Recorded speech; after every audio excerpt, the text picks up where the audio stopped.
तो आज हम जानने वाले हैं सब्ट्रैक्शन। सब्ट्रैक्शन क्या है, कैसे करना है। सब्ट्रैक्शन सब्ट्रैक्शन क्या है आपको तो पता ही है। सब्ट्रैक्शन कैसे करना है इन केस ऑफ रेशनल्स वो जानेंगे। तो सब्ट्रैक्शन नॉर्मल एडिशन जैसे हमने सीखा, वैसे ही नॉर्मल सब्ट्रैक्शन भी करना है। जैसे मैं आपको बता रहा हूँ -2/3 माइनस -1/5। ठीक है, तो हम इसको सब्ट्रैक्शन करेंगे। अभी हमें ब्रैकेट खोलना है और एलसीएम लेना है। तो अगर हम एलसीएम लेते हैं तो 15 होता है और इधर होगा -10, इधर होगा -3, which implies that -10 उस पेज में अगर देखें तो माइनस माइनस प्लस हो जाएगा और इधर 3 हो जाएगा, बाय 15 हो जाएगा तो होगी -7/15। ये है आपका आंसर। ठीक है, नॉर्मल करना है। अब बुक्स बुक्स में ही दिए गए एग्जाम्पल्स को ट्राई करके इसे सीख सकते हैं, लेकिन मैं आपको ये छोटे छोटे चीज़ बताने नहीं आया हूँ। मैं आपको बताने आया हूँ प्रॉपर्टीज और आइडेंटिटी, और हम इन्वर्स भी बताएंगे आपको। तो चलिए जानते हैं अच्छी चीज़। ये चीज़ को आप बुक से भी पढ़ सकते हैं, तो अच्छी चीज़ चलिए। पहला चीज़ है क्लोजर, CLOSURE। तो क्लोजर प्रॉपर्टी के बारे में चलिए जानते हैं। क्लोजर प्रॉपर्टी क्या स्टेट करता है? क्लोजर प्रॉपर्टी स्टेट करता है कि अगर ए एक रेशनल है और बी भी एक रेशनल है तो उन दोनों का जो डिफरेंस होगा वो होगा सी, जो होगा एक rational in case of subtraction. In case of subtraction rational होगा। तो क्या ये स्टेटमेंट ट्रू है या ट्रू नहीं है? चलिए जानते हैं। कैसे जानेंगे? एग्जाम्पल के साथ। तो पहले हम लिख देते हैं कि हमें क्या करना है। तो हमें करना है कि a माइनस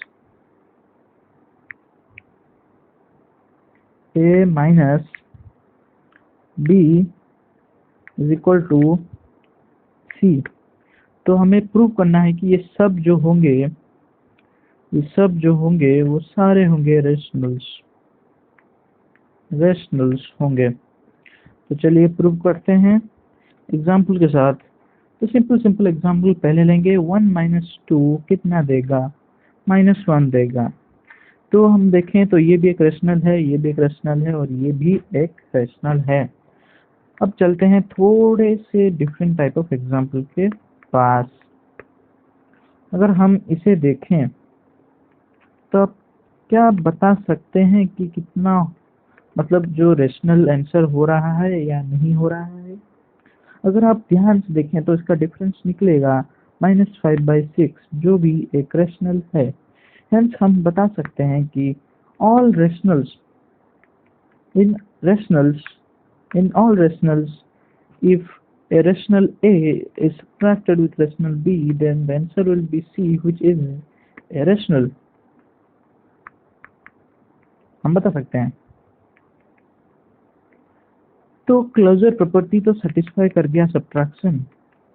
क्या कम्यूटेटिव और एसोसिएटिव प्रॉपर्टी सेटिस्फाई कर रहा है? तो पहले लिख देते हैं सेकंड टॉपिक जो है हमारा कम्यूटेटिव।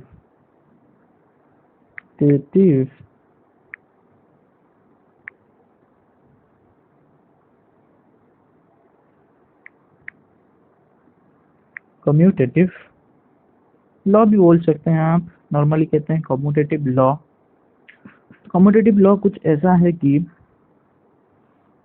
अगर ए है एक rational, so a minus B is equal to B minus A. क्या ये ट्रू है? चलिए एक एग्जांपल लेते हैं।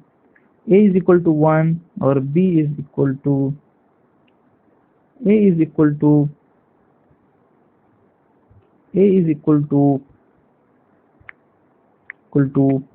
1 और b is equal to 2। सो 1, अगर हम LHS में इसको लगा के देखें, LHS का मतलब होता है लेफ्ट हैंड साइड,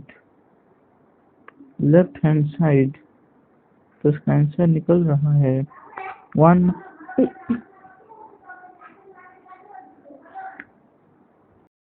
तो होगा -1। तो LHS में तो आंसर -1 लेकर रहा है। अगर देखते हैं RHS, राइट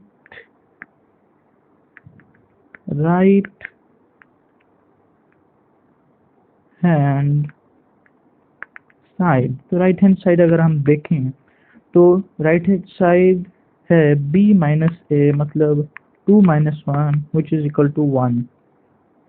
क्या LHS is equal to RHS हो रहा है? LHS है -1, LHS -1 और RHS +1। सो हमको क्लियरली पता है कि -1 इज नॉट इक्वल टू +1, तो ये होगा नॉट इक्वल। इसका मतलब क्लोजर लॉ सब्ट्रैक्शन के केस में एप्लीकेबल नहीं है, ये सब्ट्रैक्शन के केस में पॉसिबल नहीं है। This is not applicable in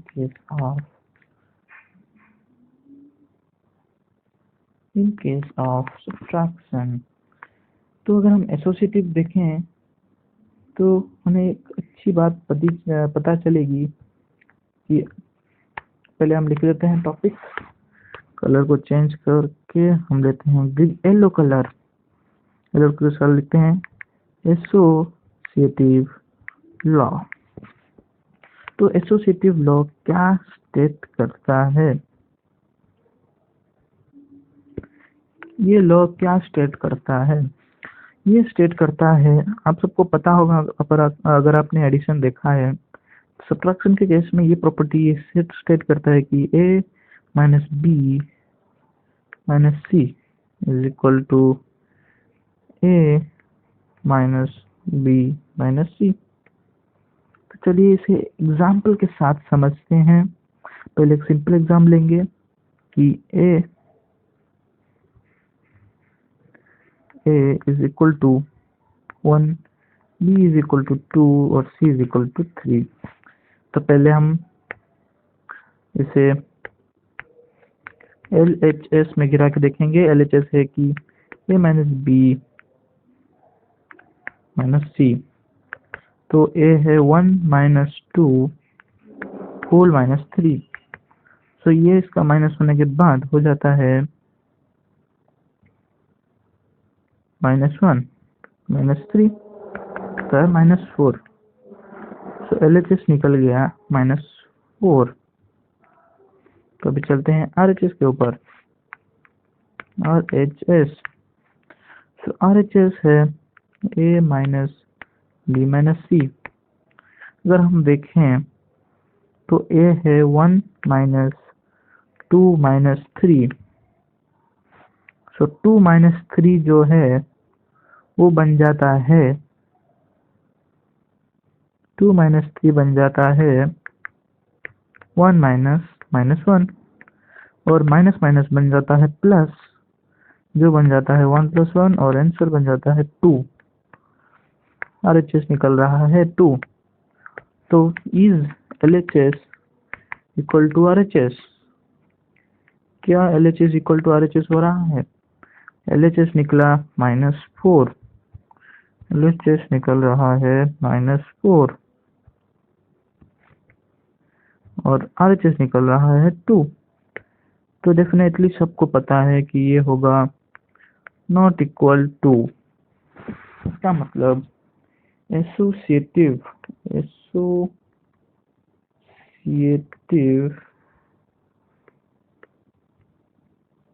law is not applicable for subtraction. ठीक है, तो इसका मतलब एप्लीकेबल नहीं है।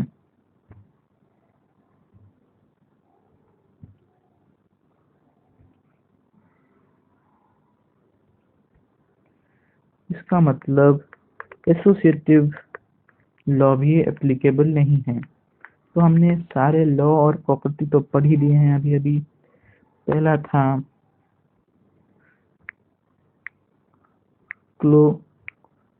था क्लोजर, दूसरा था कम्यूटेटिव, तीसरा था एसोसिएटिव। तो तीनों लॉ में हमने देखा कि ये वाला सेटिस्फाई कर रहा है, ये नहीं कर रहा है, ये नहीं कर रहा है।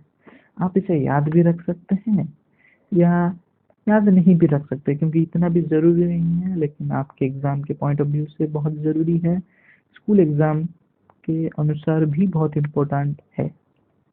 तो ठीक है, अब चलते हैं आइडेंटिटी के ऊपर।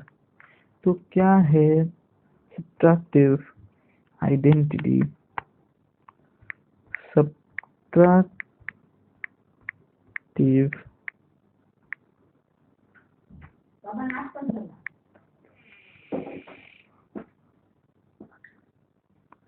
Subtractive identity, subtractive identity. तो सब्ट्रैक्टिव आइडेंटिटी क्या है?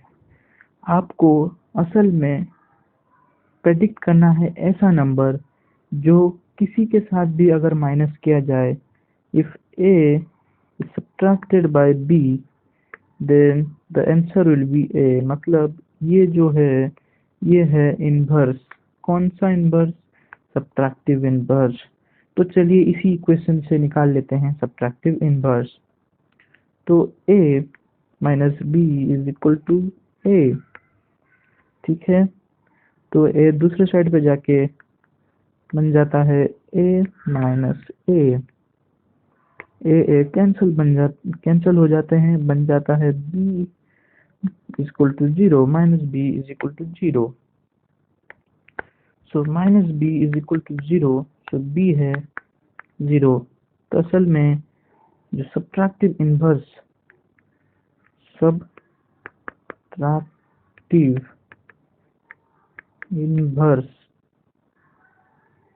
जो है वो है 0। सब्ट्रैक्टिव इनवर्स जो है वो है 0। तो इसका मतलब क्या हुआ? इसका मतलब हुआ एनी नंबर ले लेते हैं। 2 minus 0 is equal to 2, 15 minus 0 is equal to 15, minus 1 minus 0 is equal to minus 1, minus 5/3 minus 0 is equal to minus 5/3, minus 1 by minus 3 minus 0 is equal to minus 1 by minus 3। तो असल में अगर हम सारे example में देखें तो zero जो है वो इनवर्स की तरह, मतलब सब्ट्रैक्टिव इनवर्स की तरह काम कर रहा है।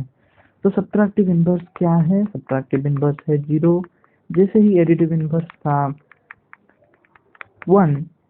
0, वैसे ही सब्ट्रैक्टिव इनवर्स भी है 0। तो चलिए जानते हैं लास्ट प्रॉपर्टी के बारे में, हम जिसे कहते हैं सब्ट्रैक्टिव इनवर्स। तो चलिए जानते हैं सब्ट्रैक्टिव इनवर्स के बारे में। सो सब्ट्रैक्टिव इनवर्स अगर देखा जाए, ए सब्ट्रैक्टिव इनवर्स, ठीक है। सब्ट्रैक्टिव इनवर्स बेसिकली ये है कि if A subtracted with a number b, the answer will be subtractive